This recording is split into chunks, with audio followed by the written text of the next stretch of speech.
உங்களுக்கு எங்க மேல ஒரு வன்மம் இருக்குது, உடம்பு சரியில்லாம வாங்க பாருங்க. எங்களை எவ்வளவு கேவலப்படுத்தணும். நாங்க என்ன பண்ணணும் தெரியுமா? அதுக்கு நடிகர் பாக்கியராஜ் தலைமையில கூட்டிட்டு வந்து மன்னிப்பு கேட்கணும். இல்ல அனிதா மரணத்துக்கு அவர் சென்றது உங்களுக்கு தெரியாது? யாருக்கு தெரியும் சொல்லுங்க பாக்கலாம். எத்தனை ஊடகங்கள் இருக்கு, எத்தனை ஊடகங்கள் ஆதாரத்தை காட்டுறாங்க. அது வந்து அன்னைக்கு ஏற்பட்ட தாக்கம் இன்னைக்கு வந்து அவன் மனசுல இருக்கு. இதுதான் வன்மம். ஆமா, வன்மம் தான். கடல்லாம் வத்தி போச்சுன்னா அதுல இருக்கிற மீனெல்லாம் கருவாடு ஆயிடும். அந்த கருவாடானது நிறைய சாப்பிடலாம் சொல்லிட்டு பட்னியா கிடந்ததான் போக்கு. இந்த பழமொழியை போய் விஜய் ஏற்கனவே இந்த கருத்து முரண்பாடுகள் ஏற்படும், கொள்கை முரண்பாடு ஏற்படும் என்பது எதிர்பார்த்த ஒன்றுதான். இப்போ சீமான் அவர்கள் மிகப்பெரிய வன்மத்தை கக்கி கொண்டிருக்கிறார் விஜய் மீது அப்படின்ற ஒரு விமர்சனம் இருக்கு. இதை நீங்க எப்படி பாக்குறீங்க? ஒரு அரசியல் விமர்சகராகவும் எப்படி பாக்குறீங்க? அரசியல்லையும் சரி சினிமாவிலையும் சரி முக்கியமான ஒரு விஷயம் என்ன தெரியுமா? தினசரி செய்திகள்ல அடிபட்டு உங்களை பத்தி செய்திகள் வந்துகிட்டே இருக்கணும். அப்பதான் நீங்க சினிமாவிலையும் அரசியலையும் இருக்க முடியும். இந்த 10 நாள் நீங்க காணாம போட்டீங்கன்னா நீங்க அவ்வளவுதான், மறந்துடுவாங்க. அதனாலதான் இந்த மாதிரி அரசியல்வாதிகள் சரி சினிமாக்காரர்கள் ஏதோ ஒரு சென்சேஷன் ஒன்று கிரியேட் பண்ணி செய்திகள்ல இருந்துகிட்டே இருப்பாங்க. இந்த விஜயனுடைய வருகையில சீமான் கொஞ்சம் அடிபட்டுட்டாருங்கிறது நல்லா தெரியும். அதனுடைய விளைவு தான் செய்திகள்ல அடிபட்டுட்டே இருக்கிறதுக்காக தான் இஷ்டத்துக்கு பேசுறாரு. கெட்ட வார்த்தைகள்லாம் பேசுறாரு. அன்பார்லிமெண்ட்ரி வேர்ட்ஸ், சொல்ல கூடாத வார்த்தைகள்லாம் உபயோகப்படுத்துறாரு. அப்பதான் செய்தி வரும். லாரியில் அடிபட்டு செத்துருன்றது மிகப்பெரிய வன்மமான வார்த்தையா பார்க்கணும். அதுதான், அப்பதானே செய்தி வரும். நீங்க அவர் வந்து சாத்விகமா பேசிக்கிட்டு விஜய் அவர்களே இப்படி எல்லாம், அது செய்தி கிடையாது. உங்களுக்கே தெரியும், செய்தியாளர்கள் உங்களுக்கே தெரியும். நாய் வந்து மனுஷனை கடிச்சா செய்தி கிடையாது, மனுஷன் நாயை கடிச்சாதான் செய்தி. இன்னைக்கு அதுதான், அதைத்தான் சீமான் பண்ணிட்டு இருக்காரு. கெட்ட வார்த்தையில பத்தி இப்படி பேசுறது சரியா? டெய்லி ஆள் மாத்தி ஆள் கேட்கறீங்க. செய்தியில வந்துட்டு இருக்காரு. விஜய் வந்து ஒரு மாநாட்டை தொடங்கி வச்சுட்டு போயிட்டாரு. அதுக்கப்புறம் அவர் எங்க போனாருன்னு யாருக்கு தெரியல. ஏதோ ஒரு இந்த மாதிரி சீமான் வந்து அவருக்கு விளம்பரம் கொடுத்துக்கிட்டே இருக்காரு. அப்படி பார்க்கும்போது அவங்க 2 பேத்துக்கு மத்தியில ஏதோ ஒரு உறவு இருக்கிறதா எனக்கு ஒரு சந்தேகம். ஏன்னா விஜய் வந்து யாருக்கு செய்தியாளர்கள் சந்திக்கல, எதையும் பண்ணல, ஒரு கூட்டம் நடத்துற, எதையும் பண்ண ஒரு இவங்க அவங்க செயலாளர்கள் கூட்டம் நேரமா போட்டார் போட்டு அதை பத்தி கூட வந்து பத்திரிகையாளர்களை சந்திச்சு விளக்கமெல்லாம் ஒண்ணு கொடுத்தா அவர் பாட்டுக்கு போயிட்டார்.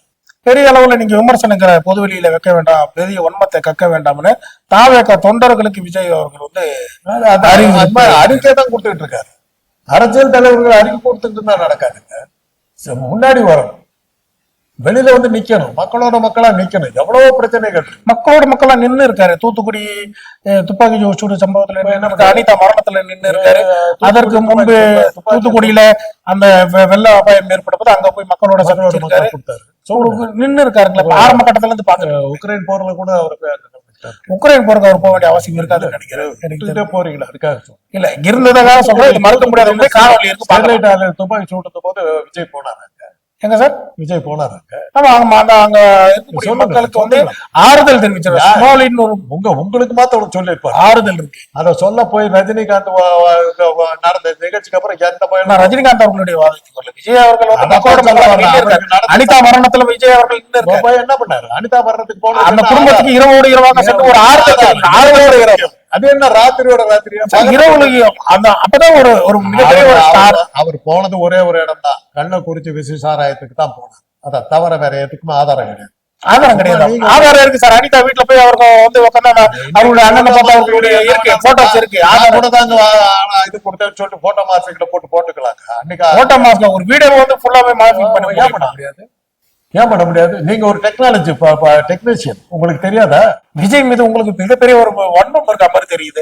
அவர் செய்யக்கூடிய ஒரு நன்மைகள் நம்ம பெரிய அளவுல விமர்சிக்கிறோம். எதற்காக வன்மம்? அப்புறம் விட்டுருக்கு, அவ்வளவுதான். எனக்கு அவர் மேல வன்மம், அதனால அப்படி பேசுறேன், விட்டுருக்கு, அவ்வளவுதான். திராவிடமும் தமிழ் தேசியமும் ஒன்று அப்படின்னு அவருடைய பாதை வரும்போது அவர் திராவிடத்துக்கும் எதிர்ப்பு கிடையாது.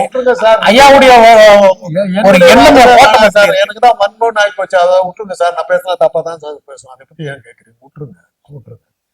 உங்க இதை பொறுத்தவரை விஜய் வந்து அஸ்ஸாம் பூகமா 52 நடத்தும் போதே விஜய் தான் போய் உதவி பண்ணாரு. நீங்க சொல்றீங்க, நான் கேட்டுக்கணும். போக தமிழ்நாட்டை பொறுத்தவரையும் பேசுவோம் சார். ஏன் வெளியே போகணும்? சொல்றேன். தமிழ்நாட்டு அரசியல் தமிழக அனிதாவுக்கு போய் இது கொடுத்தாரு, ஸ்டெர்லைட் ஆலைக்கு போய் பேசினாலும் சொல்றீங்க. நாங்க என்ன அப்ப உயிரோட இல்லையா, இந்த நாட்டுல இல்லையா, தெரியாதா?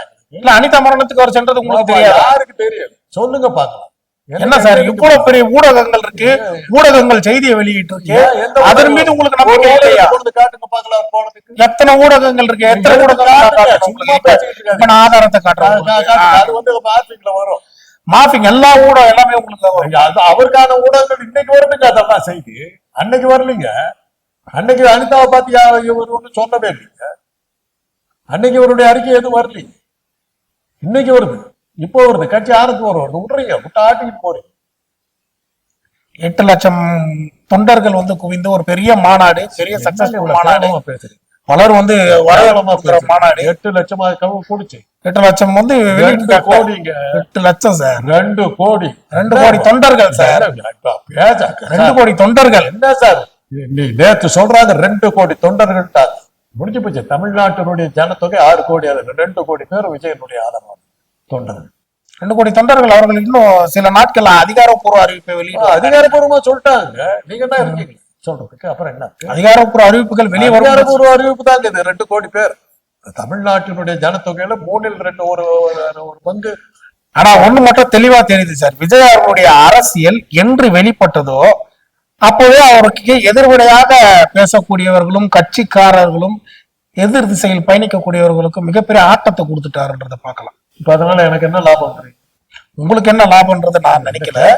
இப்ப நீங்க சொல்றத பார்த்தா ஏதோ மிகப்பெரிய ஆட்டம் இருக்கு. ஏன்னா பெரிய விமர்சனங்கள் என்ன சொல்லிட்டு இருக்கிறீங்க? ஒரு மாநாட்டுக்கே இருக்குன்னா என்ன பேச விடாம அடிச்சீங்க. உங்ககிட்ட சொல்றேன், என்ன பேச விடாம அடிச்சீங்க. நான் கொஞ்சம் சத்தம் போட்டு கொஞ்சம் அடங்குவீங்க. அதுக்கப்புறம் வந்து பொது வெளியில பொதுவாக பேச ஆரம்பிச்ச உடனே உங்களுக்கு அவர் மீது வன்மம்னு ஆரம்பிச்சீங்க. அது உடனே ஒரு ஜட்மெண்ட்ல தான் ஆரம்பிக்கிறீங்க. எனக்கு வன்மம் என்பது விஜய் எடுக்கிறது பேசக்கூடிய பயணத்துல தெரியுது. படம் எடுத்து விட்டாருன்னா நல்லா இருந்ததுன்னா பார்க்க போறேன். இல்லாட்டி கூட எனக்கு என்னவோ தோணுது, மெர்சல் திரைப்படம் வந்து டாக்டர்களுக்கு விரோதமாக விஜய் அவர்கள் வந்து அந்த படத்துல காட்டப்பட்டதுனால ஒருவேளை உங்களுக்குள்ள ஒரு மன வருத்தங்கள் இன்ன வரைக்கும் அதை அப்படியே பயணிச்சு கொண்டிருக்காரு தெரியும். அவர் புத்தி கெட்டதை அவர் காட்டினாங்க. டாக்டர்களாக நாங்கள் தான் பொய்க்க எடுத்தோம், வெக்கம் கட்டு உட்காந்தோம். அதுக்கு என்ன பண்றோம்? ஆரம்ப கட்டத்துல எந்த விமர்சனமா வைக்கல சார். இது மாத்திரம் இல்ல, விஜய்க்கு முன்னாடி விஜயகாந்த் ஒரு படத்துல எடுத்தேன், ரஜினி ரமணா படத்துல. ஆமா, படத்தை வச்சு பொழைக்கிறோம்.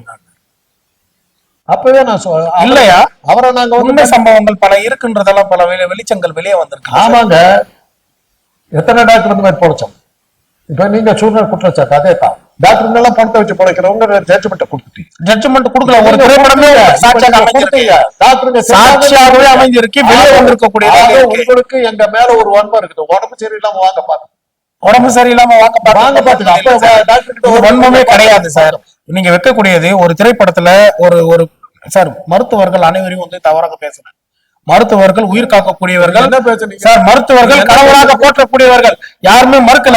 ஆனா நான் சொல்லக்கூடிய கடவுளாக இல்ல, உங்களுக்கு வந்து ஒரு பெரிய முரண்கள் தெரியுது. ஏன்னா ஒரு சார், ஒரு பாடியை வச்சு ஒரு பிணத்தை வைத்து பணத்தை பிடுங்குகிறாங்க. அந்த அரசியலை வெளிப்படுத்த பேசுறேன்னு வந்தனா இவ்வளவு மோசமான ஆளுகிட்ட ஏங்க பேட்டி எடுக்கிறீங்க? தயவு செய்து இல்ல சார், ஒரு பிணத்தை வைத்து அரசியல் செய்கிறார்கள், ஒரு முடிவு எடுத்துட்டீங்க. அப்புறம் ஏன் என்கிட்ட பேசிக்கிட்டு இருக்கீங்க சார்? ரமணா திரைப்படம் பொய்ன்றது வந்து அது திரைப்படமாக பார்க்கலாம். ஆனா அது மாதிரியான நிறைய செய்திகள்லாம் கூட நம்ம நிறைய பார்த்திருக்கோம். அதுக்குன்னு எல்லா மருத்துவர்களும் நாங்க தவறாக சொல்லல. மருத்துவர்கள் கடவுளாக போற்றக்கூடியவர்கள். குதிச்சவனே வரல சார். ஆரம்ப கட்டத்துல இருந்து என்னுடைய வாதங்களை எடுத்து பாருங்க, நீங்களே பார்க்கலாம். நான் இப்ப கூட உங்களுக்கு தெளிவாக போட்டு காட்டுறேன். ஆரம்பத்துல இருந்து நான் வைக்கக்கூடியது மருத்துவர்களுக்கு எதிரான வாதங்களே கிடையாது. நன்மை செய்பவர்கள் அதிகமாக இருக்காங்க சார். அப்படிப்பட்ட மருத்துவமனைகள் இருக்கிறதா என்பதுதான் ஒரு கேள்வி. ஏன்னா இத்தனை வருட மருத்துவ வாழ்க்கையில நீங்க எவ்வளவு பார்த்திருப்பீங்க, எவ்வளவு பழகி இருப்பீங்க, உங்களுக்குள்ள இருக்கக்கூடிய தாக்கம் இருக்குல்ல. இந்த மருத்துவமனையில இதெல்லாம் பண்ணியிருக்காங்கன்றதெல்லாம் நீங்க வெளியிட்டு இருப்பீங்கல்ல, உங்களுக்கே தெரிஞ்சிருக்குல்ல. ஏன்னா நிறைய அரசியல் பேசுறோம், சினிமா விமர்சனம் செய்யறோம், அரசியல் ரீதியாக விமர்சனம் செய்யறோம் போது மருத்துவத்தை வந்து நீங்க பார்க்கும்போது அதை பத்தி பேச மாட்டேங்கிறதா கேள்வி. உங்களை போல நிறைய எல்லா நெறியாளர்களும் என்கிட்ட பேசியிருக்காங்க. உங்களை பார்த்துட்டு உங்களை மாதிரி தான் எல்லா நெறியாளரும் முடிவு எடுத்துக்கிறதா எடுத்துக்க கூடாது இல்ல.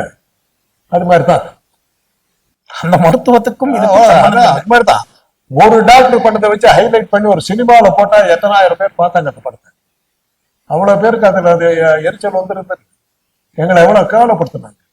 நாங்க என்ன பண்ணோம் தெரியுமா? அதுக்கு நடிகர் பாக்யராஜ் தலைமையில அந்த ரமணா படத்தினுடைய கதை வசன கர்த்தா கூட்டிட்டு வந்து மன்னிப்பு கேட்க வச்சு, மன்னிப்பு கேட்க வச்ச உடனே நான் சொன்னேன் இதை வந்து செய்தி ஆக்கணும், இல்லாட்டி போனா இது அப்படியே மத்த டாக்ஸ் வேணாம் மன்னிப்பு கேட்டாரு விட்டுருங்க.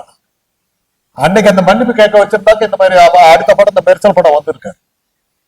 மெர்சல் படம் வந்த போது நான் சொன்னேன் நடவடிக்கை எடுக்கணும் விட்டாங்க. அதனுடைய விளைவுதான் அந்த படத்தை பார்த்து தான் அவருக்கு 2 கோடி ரசிகர்கள் இருக்காங்க. இந்த இன்னைக்கு கத்தில குத்தலூர் அவர் ரசிகரா இருக்கலாம். அந்த படத்தை பார்த்துட்டு வந்த குழந்தை இந்த டாக்டருக்கு எப்படி அயோக்கியம் சொல்லி அந்த குத்துறதுக்கு காரணமா இருந்தா அந்த படமா இருக்கும்னு சொன்னாக்க இல்லைன்னு சொல்றீங்களா நீங்க? ஒரு திரைப்படத்துடைய பிரதிபலிப்பு இருக்கதான் செய்யும், அப்புறம் ஒரு திரைப்படத்துடைய இது இருக்கதான் செய்யும். ஆனா அந்த திரைப்படத்துல இன்னொரு பக்கமும் இருக்கு, அதை பத்தி பேச மாட்டேங்க. படத்தை காட்டலையே, அந்த படத்துல இன்னொரு பக்கமும் இருக்கு. அந்த படத்துல முழுக்க படத்தை வசூல் செய்து அந்த அந்த ஹாஸ்பிட்டல கட்டின ஒரே ஒரு ஒரு ஒரு ஏழை விவசாயி அவருடைய சொத்தெல்லாம் வித்து அந்த மருத்துவமனையை கட்டுவார். அந்த மருத்துவமனையை அபகரிக்க வரும்போது ஆமா அபகரிக்க வந்த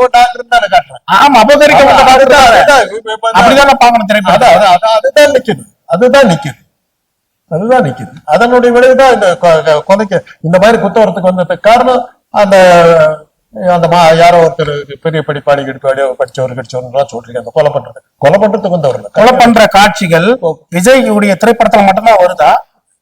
அந்த படம் வந்து விக்ரம்னு ஒரு திரைப்படம் வந்தது, கமலஹாசன் உலக நாயகன் என்று போற்றக்கூடியவர். அவருடைய திரைப்படம் முழுக்கவே அந்த வந்து பாத்தீங்கன்னா அந்த சண்டை காட்சிகள் இருக்கக்கூடியதாக தான் இருக்கும். லோகேஷ் கனகராஜ் அதோட இயக்குனர். அது மாதிரியான திரைப்படங்கள் அது மட்டும் எடுத்துக்காட்டு கிடையாது. நிறைய திரைப்படங்கள் தமிழ் திரைப்படங்கள்ல கொலை பண்ணக்கூடிய அளவுல காட்சிகள் இருக்கு. அதுக்குன்னு எல்லாருமே திரும்ப கத்தியை எடுத்து கொடுத்திடுறாங்களா? அதுக்கும் இதுக்கும் சம்பந்தம் இருக்கா? குத்துறதா காட்டுவாங்க, அதுக்காக வில்லனுக்கு ஓடுறதெல்லாம் இது பேசுறதுக்கு அதுக்கு என்னங்க சம்பந்தம் இருக்கு? இல்ல நீங்க அந்த அந்த படத்தோடைய தாக்கம்னா அந்த மாணவரை உருவாக்கியது, கொலை செய்ய உருவாக்கியது அப்படின்ற வாதம் இருக்குல்ல சார், அதுக்கு சொல்றேன் நான்.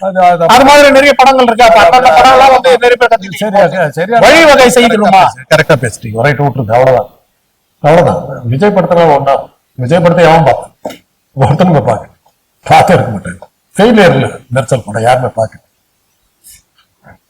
ஒரு பக்கம் கேட்டாக்கா 2 கோடி பேர் இருக்காங்க, இன்னொரு பக்கம் பார்த்தாக்கா ஒரு படத்தை எவன் பார்த்தாக்குறீங்க? நீங்க தான் நான் சொன்னேன், நீங்களே சொன்னீங்க 2 கோடி தொண்டர்கள். அவருடைய பேச்சினுடைய தாக்கம் ஒண்ணுமே இல்லைங்கிற மாதிரி சொல்றீங்க. அப்போ அவர் எடுத்த படம் யாரும் அந்த ரசிகர்கள் முட்டா பார்த்துட்டு சீப்பாடா அப்படின்ட்டு போயிட்டாங்க. அந்த படத்தை சொல்லுங்க. மெர்சல் திரைப்படம் எப்ப வெளியானது சார்? இத்தனை வருடங்கள் கழிச்சு அந்த படத்துடைய தாக்கமும் ஒரு மாணவனை உருவாக்கியதுன்னா அன்னைக்கு ஏற்பட்ட தாக்கம் இன்னைக்கு வரல அவன் மனசுல இருந்தது. இதுதான் வன்மம். ஆமா வன்மம் தான், அவனுடைய மனசுல இருக்கிற வன்மம். இப்ப உங்களுக்கு என் மேல இருக்கிற வன்மம். என் மேல உங்களுக்கு எந்த வன்மமும் இல்லைன்னு நினைக்கிறேன். எனக்கு எந்த வன்மமும் கிடையாது. நிச்சயமாக நீங்க சொல்லக்கூடிய வருதுல வன்மம் வந்ததுல இருந்து என்ன பேச விடாம அடிச்சுங்க. நான் திருப்பி சொல்றேன். அதுக்கப்புறம் வந்து எப்படி போறீங்க அப்படி போறீங்கன்னு சொல்லி நோயாளிக்கு நீங்க மருத்துவரை சார்ந்து பேசுறீங்க, நான் பொதுவாக பேசுகிறேன். அவ்வளவு பொதுவா நீங்க பேசுறேன். வித்தியாசம் இந்த காணொலி முழுசா நீங்க போட்டு பாத்தீங்கன்னா பேசல. இப்போ உங்களோட நீங்க வந்து ஆம்ஸ்ட்ராங் சப்போர்டர்ங்கிறது தெரியும். ஆம்ஸ்ட்ராங் சப்போர்ட்டர் கிடையாது சார். இப்போ வந்து தமிழ்நாட்டுல நான் ஒரு கொலையை மட்டும் தான் எடுத்துக்காட்டாக சொன்னேன். ஒரு மாநில தலைவர் நடு ரோட்ல வெட்டி கொலை செய்யப்படுறாருன்னா அது எவ்வளவு பெரிய அவங்களோட சட்டம் ஒழுங்கு சீர்குலைந்து இருக்குன்றது எடுத்துக்காட்டு தானே. அது தமிழ்நாடு முழுக்க பல இடத்துல எடுத்துக்காட்டுகள் இருக்கதானே செய்யுது. அது விமர்சனம் தானே. கொலையும் கள்ளக்குறிச்சி ஒரு மாணவன் கத்தி எடுத்துட்டு போயிட்டு குத்துறானா அது சட்டம் சரியில்லை தானே. சொல்லுங்க ஐயா, அனுமதிக்கிறீங்களா? நான் சொல்லுங்க. வன்மத்தோடு நான் பேசுறேன். வன்மத்தை காட்ட போறேன்.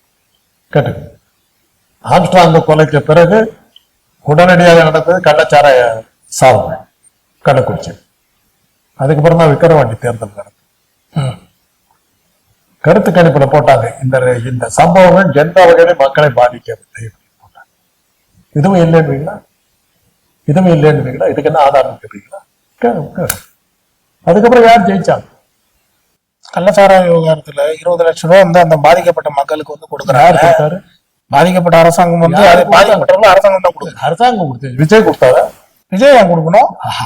கேள்விதானே சார். விஜய் எதுக்கு சார்? அவ்வளவுதான் போயிட்டு விட்டு சார். விஜய் அரசியல்